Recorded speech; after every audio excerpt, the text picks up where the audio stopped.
until people learn to say no, we're going to have a situation where we're not going to act like a real church, because the church has to say no. I think Lutherans can do this, Presbyterians can do that, the Roman Church can do this. But man, Anglicans, we don't, nobody believes our own stuff. To actually care would it would have to become something more than a nice sociological upgrade, or something more than an escape hatch for people who don't want to be Baptist anymore, or Presbyterian, or whatever the hell it is. So I think in that sense, the church would have to be a real church rather than a kind of post ecclesiastical detox center for people coming from other. Hey, everybody. Welcome back to the Evangelical Anglican. I am your host, Jared Jones. I got a new mic. And see this right here, these headphones that we've been using on the show. They came from, my mom brought them from, they were passed out on an airplane. So that's the kind of high level technology. I got about $1.50 worth of headphones. But we do have a new mic, so hopefully the audio will be better today. I really enjoyed our conversation. We had Dr. Miles Smith on the pod. He just recently wrote this book, That Blessed Liberty, Episcopal Bishops and the Development of the American Republic from 1789 to 1860. And I know with a title like that, you might think, oh man, we're going to be in the weeds. But it's not. It's great. It's accessible. It's really just a picture of kind of vignettes of 10 Episcopal bishops in the early republic. And I think what I loved about it is that what happens in the early post-Revolutionary War is that Anglicans, and Miles and I talk about this a little bit, Anglicans are facing a really bad brand. They are facing a church that people don't like, a church in many ways it was very small, and this is in different areas, but a church that seemed even to be kind of, we just fought this war with England, and you guys are Anglicans, and we don't really want to be a part of you, and the leaders in the church, when they face this bad brand, in my view, really, and I think what this book shows is really bring the kind of bare essentials of what it means to be Anglican to the forefront. And they had sharp disagreements with each other. There were high churchmen, there were evangelicals. Interestingly enough, the thing that both the high churchmen and the evangelicals kind of centered on was nothing less than their identity as Protestant Christians, as distinctly reformational Protestant Christians. When they set out to say, how do we fix this brand? Okay, let's go back to the basics, back to the prayer book, a couple revisions here and there. We got to take out the king, take out some of these, but a real focus on, let's go back to what it really means to be Anglican. And I think this podcast as a whole is trying to ask the question, what does it really mean to be Anglican? What does it really mean to be in the Anglican tradition? And one of the things that Miles points out is that it is actually a real tradition.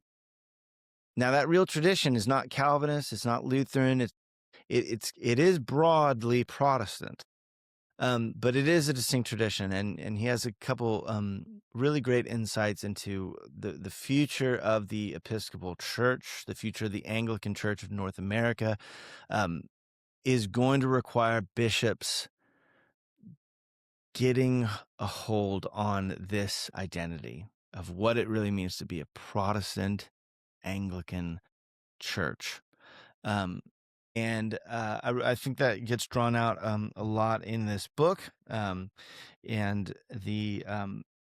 what we mentioned at the end, the kind of the hope in this book is that God raised these men to do a really important task in the time in which they lived, which was to refocus and re-engage a church in its own tradition, based on the tenets of the Protestant Reformation.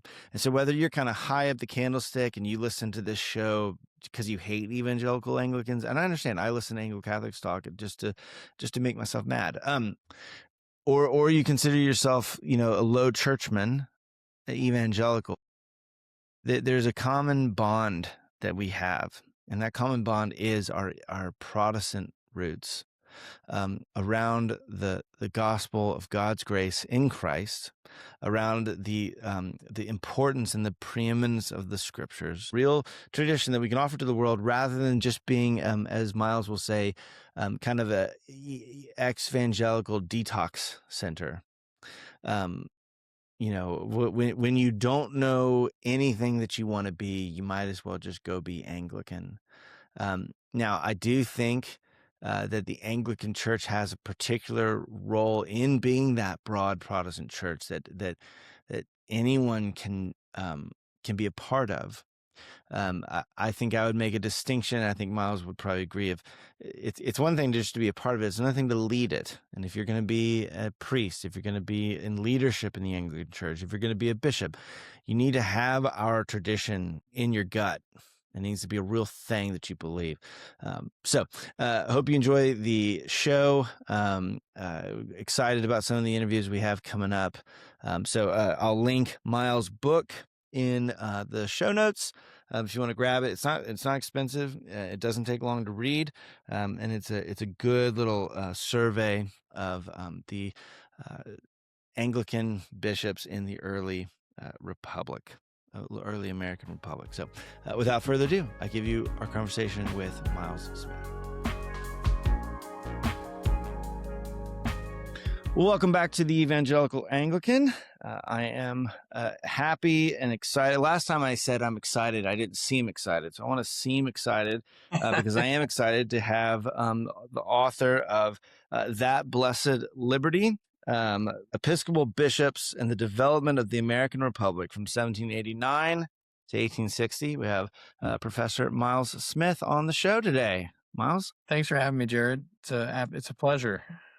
It is. I've long time listener, first time caller. I am to you as far as following you on Twitter.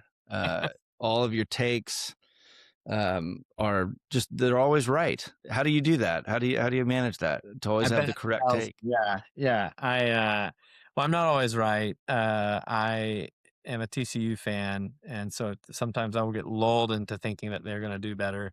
And like in the 2022 national championship game, where I was not right about how great we were going to be against your Georgia Bulldogs. So You were not right. Yeah, that is correct. That is very wrong. Well, that's okay, because I've paid for it ever since then by being wrong about every other major game that Georgia. Both of our programs, in a sense, died that day. So, this book came out this past year, and it really just kind of traces the development of Anglican bishops developing an Anglican identity after the Church of England, in a sense. I mean, what was your kind of impetus for writing it? What were you, what kind of gave you the idea? Where were you trying to go with it?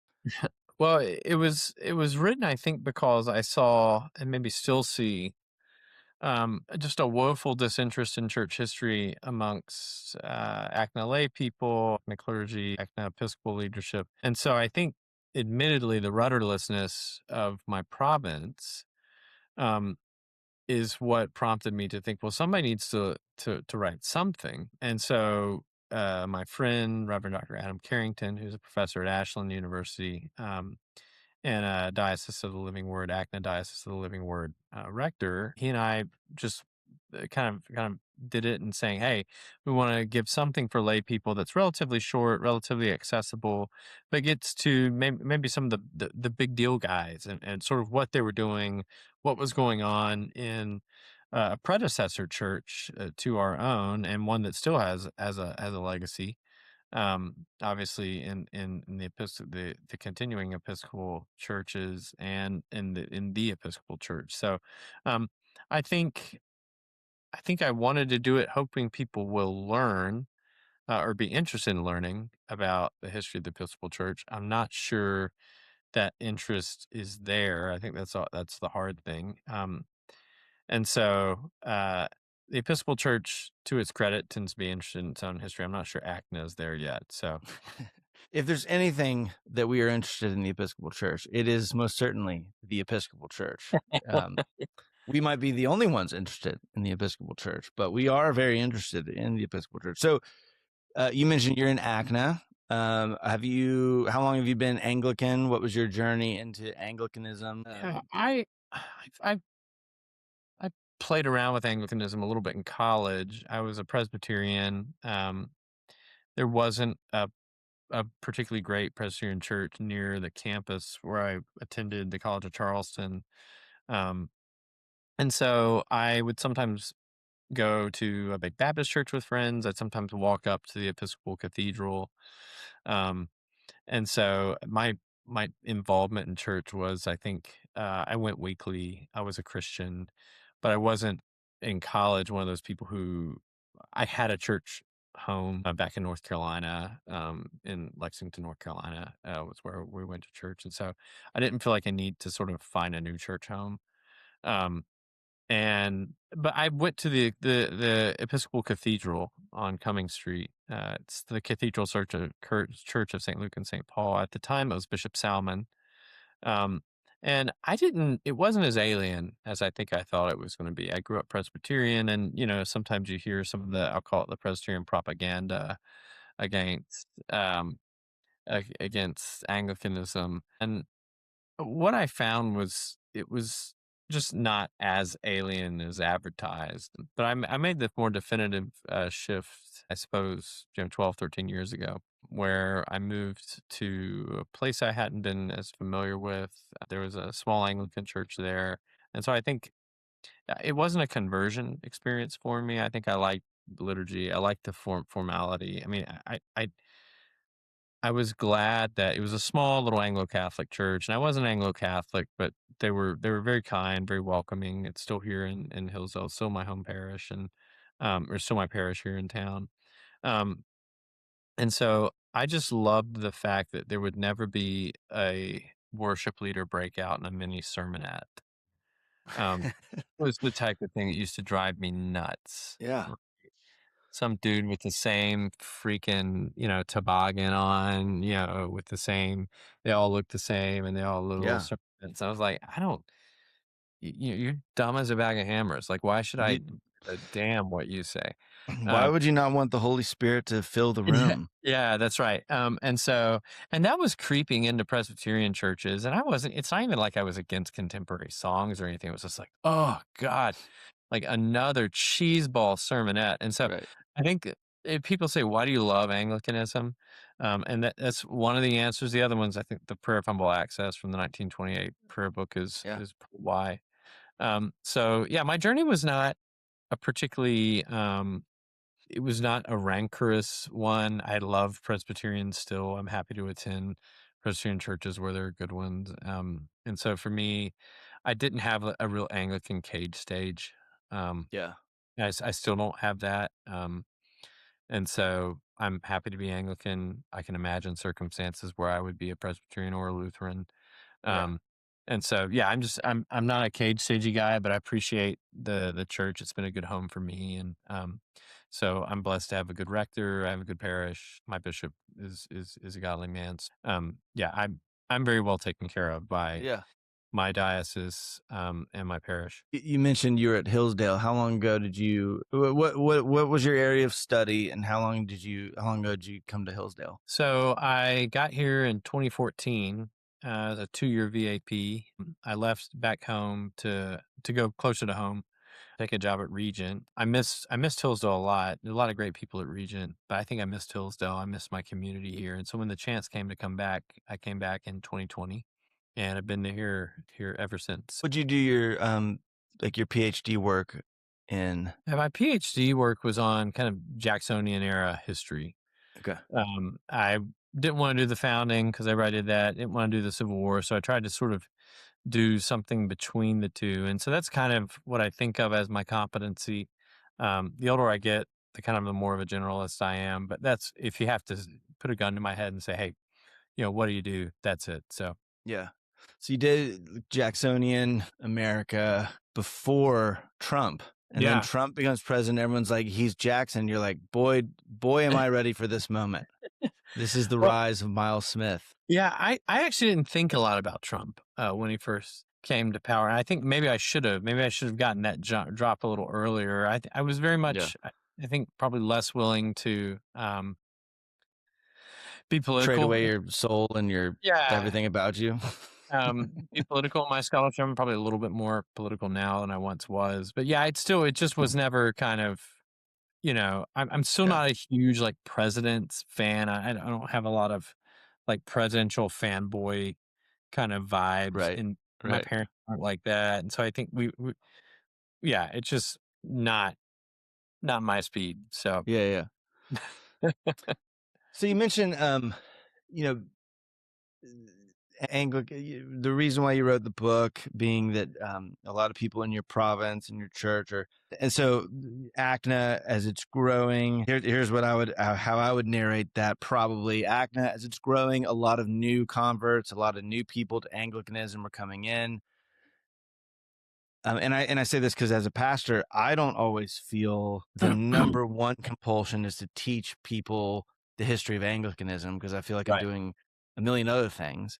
Um, but then you do end up with, and at the same time, there are these huge debates happening within Anglicanism in America um, about what it means to be Anglican. Like is it three streams? Is it Reformation Anglicanism? Is it Yeah. Anglo-Catholic? Is it progressive?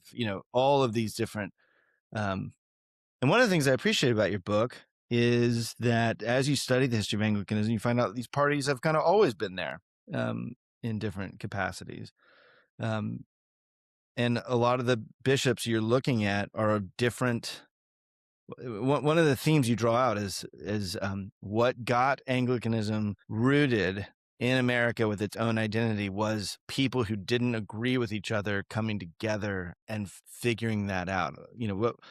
How did they figure that out, and what were the things that they kind of settled on? Well, some of the disagreements were narrower. So a Tractarian and an evangelical in 1850 aren't disagreeing over what a so-called Anglo-Catholic and an evangelical would disagree over today.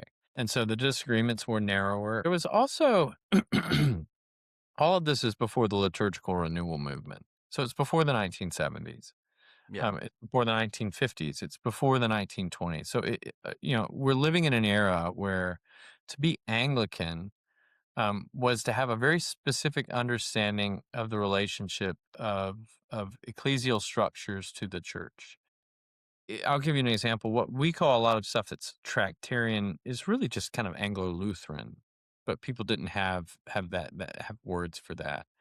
Um, the debates over holy orders, for example, even the debate over something like uh, apostolic succession, they're held on mm, completely different terms, and Anglicans hold them kind of have these arguments today. And so I think in that sense, um, I admire that era because they're pretty clear about what it is to be Anglican. So what we tend to call mere Anglicanism actually exists in that era in a way I'm not sure it does um, today. The other thing is they're very committed to the prayer book, mm, um, very committed to the articles, even if they disagree over the articles. Everybody agrees they're right. important. You can't even say that about Anglican churches today. And so it's a very different era, but I think it's a useful one because they had substantive. Everyone's quick to point out their disagreements, sure, but they did have a more substantive unity than I think any of the 20th century sort of Anglican um, provinces have had, Yeah, with the exception of very small ones. So, and that unity was distinctly Protestant. yeah, it is. I mean, no one's going around thinking I might not be Protestant, and part of it is because they understood what to be Protestant was. Yeah, Right. This is the era before evangelicalism, before kind of, the en masse explosion of the Baptist church or the Methodist church. To be Protestant is a political theological um, construction, not necessarily a specific type of soteriological or ecclesiastical one. Yep. Um, and so, yeah, they just kind of understand the terms better. Yeah. One of the things that I really appreciated at the beginning of your book, especially because I think as an Episcopalian, it intrigued me because one of the things that the early bishops were dealing with. Now, this might be kind of um, a low level reading of what you were saying, Mhm. but one of the things that I noticed was um, they were, to put it in kind of contemporary terms, what the early bishops in the post-Revolutionary War America were dealing with was really like a really bad brand. Hmm. Like it evoked a certain snobbery, it evoked a certain Tory, Yeah. you weren't with us, that kind of. And so they really go about trying to shift. How do we create a church that's going to actually survive in America, not, Hmm. the colonies Yeah. of Great Britain? Is that a fair way to read that? I mean, and how did Yeah. they go about trying to rebrand it? It's really fair, but I think it's important to think about that branding problem as being geographically not universal one. So Mm, George Washington never stops being an Episcopalian. right. Um, some of the framers they don't stop being Episcopalian. I think that with the growth of America on the frontier and with the westward expansion of the United States, it's a problem for people who pass through these Scot-Irish communities who kind of see the Anglican Church as an analog of monarchy and all these things. So there's a particular Whig reading, and if people don't know the Whig reading of history, you go look up Herbert Butterfield's The Whig Theory of History. It's a great little book that kind of explains it. Their brain basically tells them there's this specific progress that the world is always going to have, and it's towards certain types of liberal democratic freedoms and certain types of religiosity that map onto those things. So we're going to get rid of monarchy, which means we're going to get rid of bishops, and we're going to get rid of all these forms and things which are trappings of aristocracy and whatnot. So we're going to have Spartan Republican simplicity. And so that's what they tell themselves. And so the type of people telling themselves that obviously aren't going to understand at all what just even a basic, very simple Anglican liturgy is going to be like. One of the things interesting is remember, a lot of the liturgies they're calling ornamental or ceremonial or formal are far more Spartan than anything you would see in Anglican churches today. I mean, remember, this is the time before processions. Anglican rectors, they're not processing or anything like that. They're just walking out of a door and walking up to the lectern or the pulpit, depending on if they're a vicar or a rector. So uh, it's almost an ideology that's shaped against a specific type of churchmanship. Mm. It doesn't have much to do with theology at all. I doubt if very many people, the actual people who sort of ranted and raved about Anglican churchmanship, could tell you much about it in a meaningful context. Yeah, you mentioned that in the introduction that the consensus, the what they ended up putting together was kind of a broadly Protestant church. I mean, the articles were they aware that the articles functioned like as a broadly Protestant document that isn't getting into the weeds of the Westminster or the Concord or any of that. It was kind of up here. Yeah, that's a great question, and everybody knows it's Protestant. Um, Yeah. what we've done though is we've slid the term Protestant way over into a very specifically Calvinist kind of rhetorical understanding. So when we say Protestant, what we really mean is, well, did they think like evangelicals? Hmm. And the answer is no, no, they're not. It's a group of articles written in the middle to late 16th century. It's not litigating the same questions that Westminster did. It's not meant to litigate those Right. things. So basically, you can view it this way.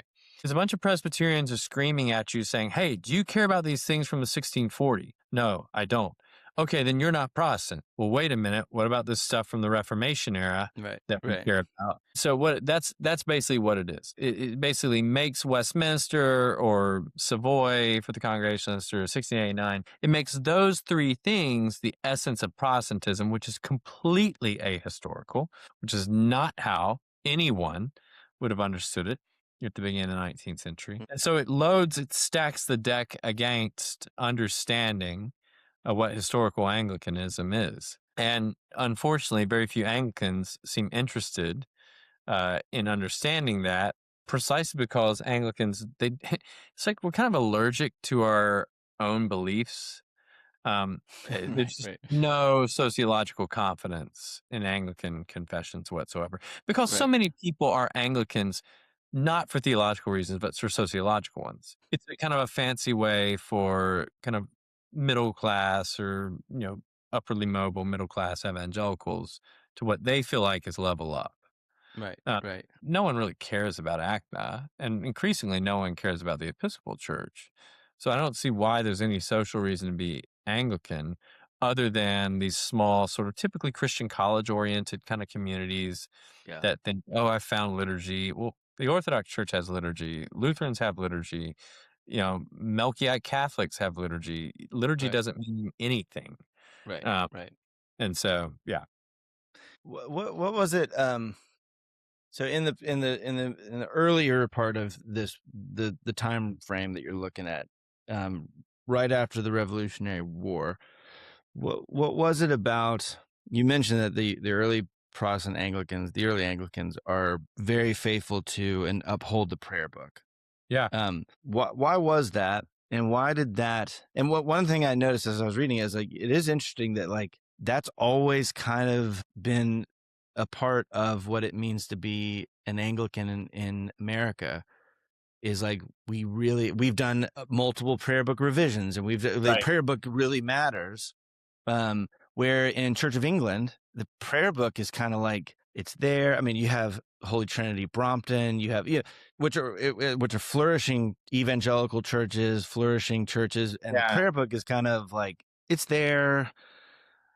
It's kind of runs second tier, as to Yeah. what it means to be Anglican. Why did we pick that as like this really is kind of our foundational identity? Well, some of it is the difference between the Episcopal Church and the Church of England. Of course, the Episcopal Church isn't properly a national church, and so it really was based on, if you're going to continue to be Episcopalian at the turn of the 19th century, you were doing it because you really believed it. There's no social street cred. Some of these dioceses have less than 500 people in them, so it's not what it becomes at the end of the 19th century in the Gilded Age. We kind of have the waspy street cred that goes with it. No, you probably really believe it. It's almost more similar to being like some sort of ethnic Christian in the 19th century. Episcopalianism becomes English ethnic Christianity. Um, and so it doesn't actually carry much in the way of social social influence until 20, 30 years into the 19th century. So to ask why the prayer book's important is they viewed the prayer book a lot more like, say, Lutherans view the Lutheran service book. They didn't view it as merely a collection of prayers, right? It's how the church is ordered, how the service is ordered, and it has the authoritative articles in there still at the time. They're at the front still at that time. Yeah. And so I think that's the relationship between the prayer book and the people that isn't shared today. Yeah. Because I mean, if you've ever been to an LCMS church, the Lutheran service book is everything's in there, right? Right. Hymns, everything, and so hymnody wasn't that big of a deal in the Anglican Church. We're the first licensed hymnal in the Church of England isn't until the 1830s, and so pretty much everything that you do in church is in there. They would have had probably spoken word psalms. And so, and morning prayers, still the standard service at that point. That prayer book is not merely, it's like it's not a liturgical guide. I don't know if people got air quotes going here. It's not a liturgical guide. It is the constitution of the church. And of course, that constitution is not merely, as people will say, well, our liturgy is our theology. No, the theology is in there, in the article. and those articles are understood to be wedded to the formularies and the homilies. Um, and so it's a big system, and everybody kind of gets that Mm. at the time. Um, no one is, no one's trying to do something else with it because it doesn't pay to be Episcopalian at that time. It will later on, but not at that time. Yeah, the and now it well, I'll just say that the street cred is gone on being an Right. Episcopalian. So we're back to really believing it. But we just have to figure out what the it is that we really believe. You've mentioned a couple times the frontier, that played a big role in this story. And one of the things that I was interested in that you talked about was like the not only the dangers of the frontier, but the irreligion that was happening in the American frontier, and that these bishops were very aware of that, and wanted to, and had kind of a missionary zeal to kind of combat that. I think sometimes we view church history as, you read Charles Taylor today, and it's like everything's secular, and I'm not here to disagree. I don't agree with Charles Taylor on a lot of that, but this idea that like secularism, irreligion is new, and before now you just kind of plug and played church, and they all grew, and it was kind of easy. And now we're facing challenges that no one has really ever faced with people.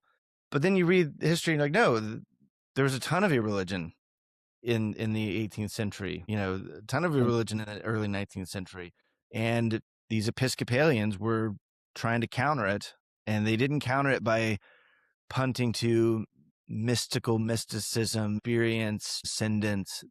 They countered it by kind of rational prayer book preaching, just the normal stuff that we would have in our tradition. Is that accurate? Or It is. I think that maybe one of the things to think about is the era that they start sort of really creating missionaries is the 1830s.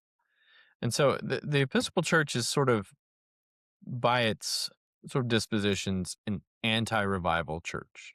They view revivalism as bad. They view themselves as kind of the one force that can maybe stand against revivalism on one hand and what they would have called Romanism, the Roman Catholic Church, on the other hand. And so they view themselves as the Protestant option to do that. And they don't necessarily think, by the way, that there is something about Protestantism that has to be a specific type of Calvinism or something like that. They understand themselves as really sitting between the two, because they really think that the Church of England and then the Episcopal Church after it are these are broad Protestant bodies meant to include sort of all types of theologies that can be safely called Protestant. But that definition for them is wedded much more to the 16th century than to the 17th or 18th. And so I think it's important to realize that the Church of England and the Episcopal Church are primitive Protestant churches in the truest sense of the word.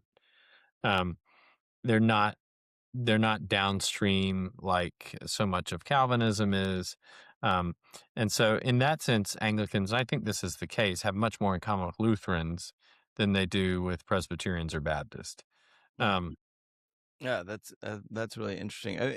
So what are some lessons that Anglicans today, we're not like on the frontier really, but as we deal with that kind of irreligion, as we deal with that secularism, that sense of like, operating in the world as if there is no God, kind of thing. I mean, what are some lessons we can take from how these men approach that in their time that would be helpful to Anglicans today as we try to reach out to people that don't believe in any of this stuff? Yeah.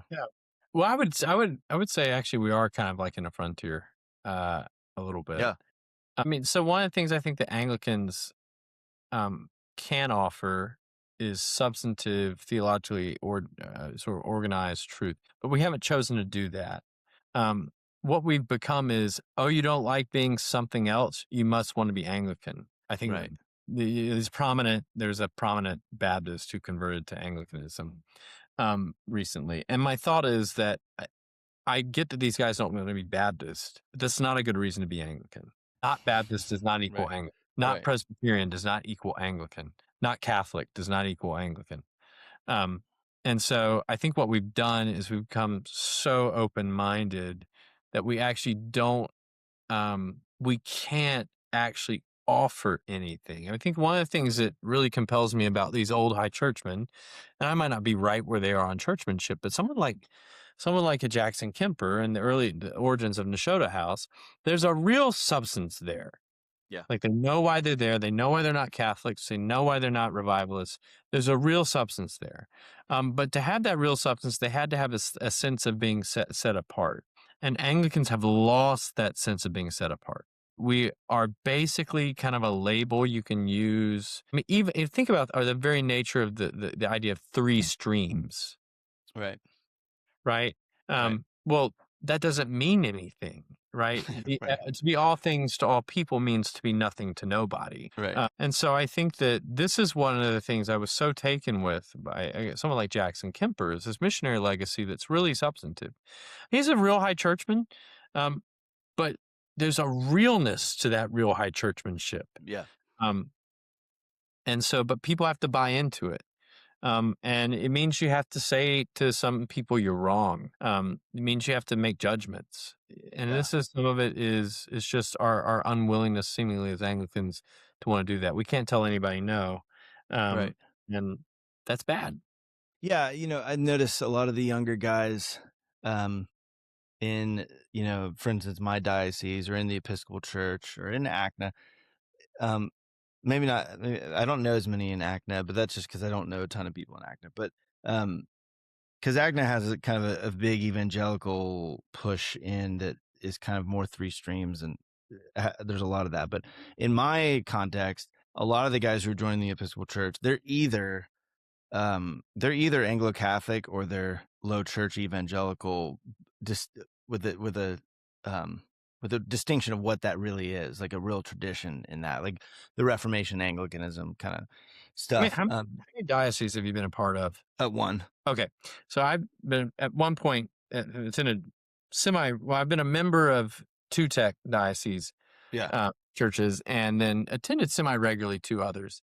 And what I think you see modern tech and ACNA both share um, is a real sense that uniformity can be good, provided it's the type of uniformity that doesn't ever actually make anybody trip over something. Hmm. And because I think there's this idea that the gospel is something that can never actually sort of rough you up a little bit.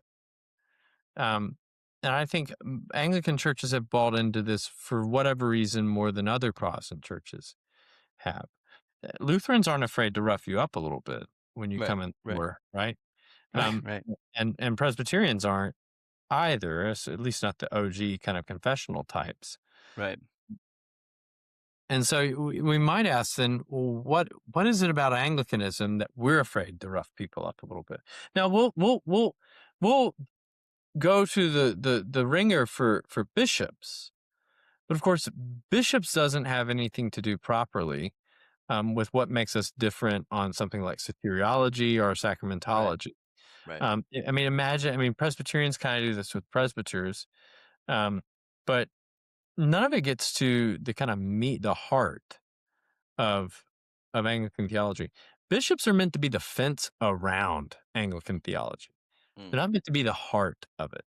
Yeah. Bishops protect the faith once received. They're not the heart of the faith once received. Yeah. And so I think that there's kind of something that's been lost. And I think this is what these early Republic guys got. They did not view their episcopal office as the show. Mm. Viewed this other thing as the show, and it was their job to make sure the show went on. Yeah. And that seems to be a huge difference Yeah. in our own day. Yeah, I think one thing I've noticed is that the older clergy, like in my diocese, the older clergy would be far less likely to join in some of the arguments that me and my peers have.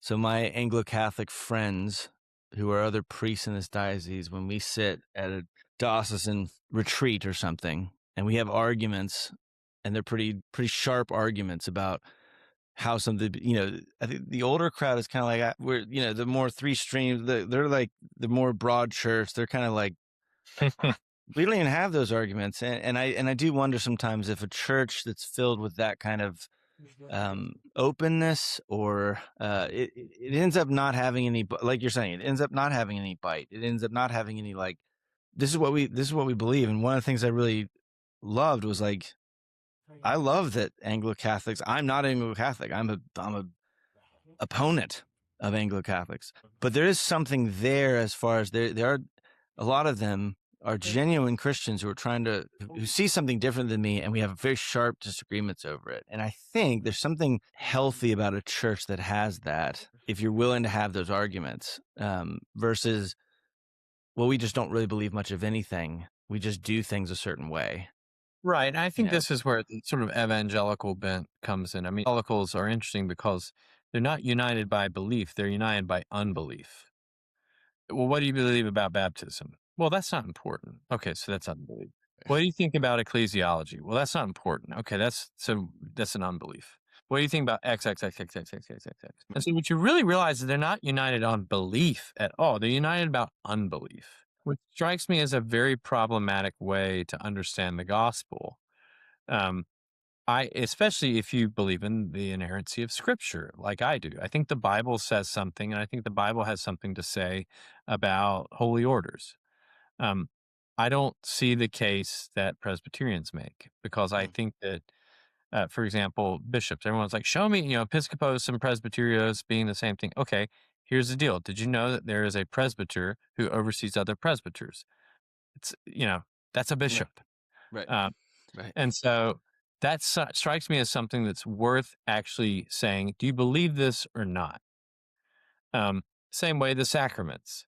Is this, should we give the sacrament of baptism to our children? Yes or no? That sounds like something worth believing, Right. or not believe. And so, like, I think that too often what the Episcopal Church, and I think to a lesser extent ACNA, does now is they're kind of united on unbelief. And so you unite around things you don't believe. And of course, the things that you are left to believe then are things that a certain amount of the clergy can get excited about, that they actually are enthusiastic about. Maybe it's politics, maybe it's, Right. well, in the arts, whatever that is. And so, Right. Yeah, one of the current conversations that's happening in Anglicanism, is, and one of the things that comes up, I think, in your book, is American Anglican identity, and understanding American Anglican, understanding their identity and how it connects to Canterbury, England, Great Britain, United Kingdom, whatever you want to call it. The early bishops did have to, they did not see themselves, or let me ask this, did they see themselves as being a part of a global Anglican? Now, I know this is before the British Empire had really hit its Victorian, but did they really see themselves as a part of a global, an Anglican communion? Or did they, it sounded like they saw it as, that's our heritage, but we're our own thing. Yeah, they don't view themselves as being a part of a global Anglican communion.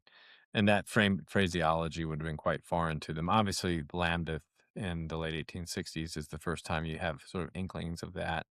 But no, they don't think that. They think that they are the true branch of of of the, we use the word Reformed Catholic. They would have said just Reformed, the Reformed Church, and they don't mean Calvinistic by that, by the way. They just mean reformational.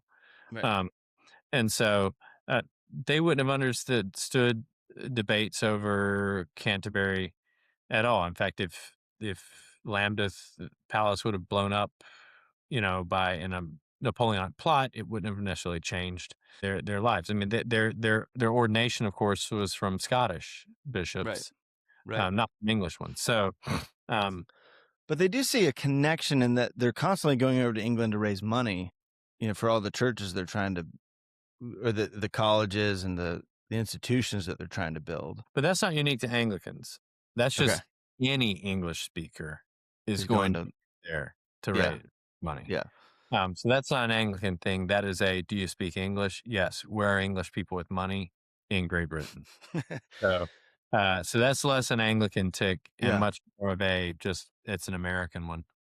So you really do see like a sense of a kind of almost like a secure, and I mean that almost like psychologically, like a secure versus insecure church that appears that is able to separate itself from Church of England and say we're our own thing and we're okay being our own thing. We don't need, we don't need that, and really build something new. And I know that there are some historic events like Lambeth and everything, but I wonder, like, do you think it's a sign of an insecure church that this global identity um, becomes more and more important?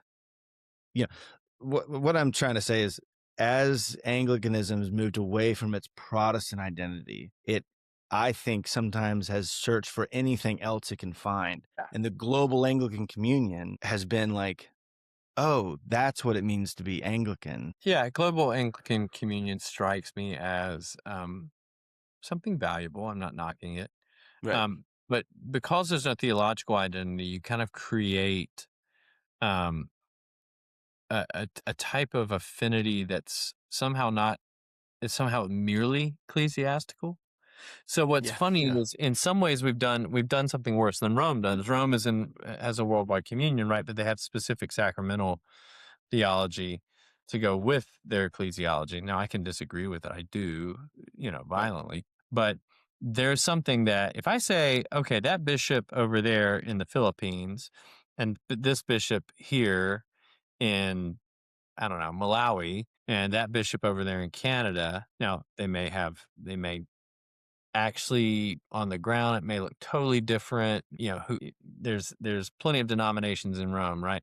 Right. But they will have a canonical statement and a at least broad-based understanding that's entirely the same. And Anglicans can't even get that across like a state line, right? Right. Right. Um, Right. and so I think you've done a disservice. You've created the worst sort of ecclesiastical identity, which is just bishops. All you have is bishops. Like, what? How bad is that? Rome has Right. sacraments and saints and all of that stuff. And I don't think any of it's real necessarily, but oh Right. my Right. gosh, it's a heck of a lot better than just saying, my bishop says he likes that bishop, so therefore we have a global Anglican. No, it's nonsense. Right. It does a disservice to the laity. Right. Joke. It seems like it's a club that they can hit each other with, a tech and acna that just switches hands. Because before, the recent kind of redo of the Anglican Communion, I always thought it was kind of lame for Episcopalians. I would hear Acton's not really Anglican, and I always thought that was really lame because they're not part of the Anglican Communion. I'm like, who wants to be part of who cares? And then it switches, and I don't want to get into the debate about whether, but it switches, and all of a sudden Acton's like, well, you're not part of the Anglican Communion. I'm like, well, I didn't care about, I don't know what any of that means in the first place, but it seems like you're beating me with the same club that we were beating you with. I, You thought before there was something more to being Anglican than being part of the Anglican Communion. yeah, There I was think a fundamentally, faithfulness to the gospel that yeah, is what it meant to be Anglican. And I now, think now that switches. fundamentally there's just no understanding of natural theology in any of the provinces, really. And so, yeah, we have a really tough road to hoe as Anglicans. Now, I mean, my parish is fine because everybody is in sociological agreement. They may Mm, not really think, I don't know how much we think about theology, but we're in sociological agreement. So that kind of covers a multitude of sins. Um, and there's a lot of parishes around the country that are basically like that. Um, but even that wears out, right? Like sociology changes, people come to different things, stuff happens. So you can't rely on that. You really do need a more substantive sacramental and theological identity. And until people are willing to take that seriously, I'm not sure. I'm not sure what the Anglican Communion looks like. And I'm glad right. I don't have to be that sure. So That's right. In your conclusion, you said what made the bishops, this is on page 145 of the book, what made the bishops of the antebellum United States so influential in their own time, and what makes them useful to us in the early 21st century, is that despite their differences, they managed to create and sustain a national Protestant church that operated with significant liturgical and theological unity, even as they endured tensions that typified their era. I wonder, as we kind of close, one, did I notice in your book you go up to the Civil War? Did that shift and did that unity break? I mean, I know it literally visibly broke during the Civil War. But did it get put back together? And then two, for us today, I mean, how do we, as Anglicans, whether Episcopal or ACNA or in our own diocese, how do we try to recover that unity? Fundamentally, I just think it takes bishops. I can't think of, but like one or two or three, maybe four bishops on the continent in either province that make me think this guy's a leader who will just stand up and tell people no. Um, and until people learn to say no, we're going to have a situation where we're not going to act like a real church because the church has to say no. I think Lutherans can do this, Presbyterians can do that, the Roman Church can do this. But man, Anglicans, we don't nobody believes our own stuff. And that's because no one actually cares. And because to actually care would it would have to become something more than a nice sociological upgrade or something more than an escape hatch for people who don't want to be Baptist anymore or Presbyterian or whatever the hell it is. And so I think in that sense, the church would have to be a real church rather than a kind of post ecclesiastical detox center for people coming from other denominations. And so, we shouldn't be ordaining, we shouldn't allow other men who come straight over into our churches to exercise any sort of authority. They need to sit and learn. A church that doesn't believe it's a church that thinks that somebody else from another communion can just slide over and teach its men how to be whatever its men are, that is not a serious ecclesiastical body. And so I think that ACNA and Tech both have some soul searching to do. I think that they both are, especially as I look at these men, and I spent a year with these guys, right? I looked at them, and I looked at the Episcopal leadership of both provinces. It was just disgraceful. It's a joke. And I think that until people start sort of being okay with admitting this, nothing will change. There's no right time. There's no lifetime right to do whatever the deuce you want and be a bishop. And so I think these men knew that. James Hervey Odie, and look at just the rectitude that he dealt with his office in very difficult times. People didn't like Episcopalians in Tennessee. And so I think that in some ways these men have shook my faith because I compare them to the leadership now, and I'm like, how do we get back there? And yet they also encourage me because I don't think that it's impossible for men like that to rise to Episcopal office again. Yeah, I think that's always the encouraging thing about reading church history, because it's not it's in God's common providence. It's not in special revelation, right? You read the Bible and you think, you read Acts 2 and you're like, well, the church might never get back to that point again. It's like, no, it won't, because that was a specific time under the direct leading of the Spirit of God with the apostles. And it's never going to happen again, right? Until the eschaton. But the beautiful thing about church history is, like, no, all these things, like, they were regular people. privy to the same things that we are and dealing with the same things that we are. And if God was faithful then, he'll be faithful to us and raise up the people that both churches, both provinces need to be faithful to his Spirit. Yeah, that's a good word to end on. Yeah. All right. Well, thank you so much. Go check out That Blessed Liberty. Thanks, Miles. Thanks for coming on, and talk to you soon. Thanks, Jared.